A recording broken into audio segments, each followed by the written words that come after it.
le meilleur parle de l'histoire de Philippe Croizon, donc qui est un quadri-amputé qui a traversé la Manche à la nage en 2011.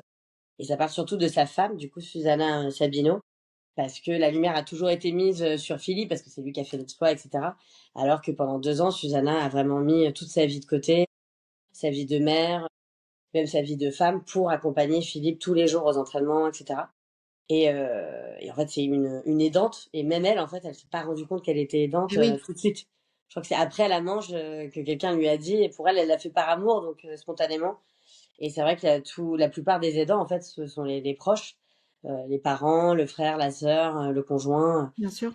Et il y a 11 millions d'aidants quand même en France. Donc c'était très important à travers le film aussi de mettre en lumière tous les aidants. Et d'ailleurs, quand on a fait la tournée d'avant-première, on a fait 40 dates avant la sortie du Mmh. film.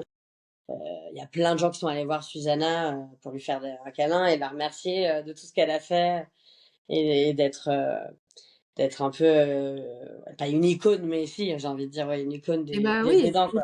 Ouais, et sans elle, Philippe ouais c'est aurait peut-être sûr. pas y arrivé. Ah bah il le dit, sans elle Ouais, il aurait jamais réussi ouais. à traverser. Donc et après la traversée de la Manche, elle est partie 1 mois et demi je crois faire le chemin de Compostelle.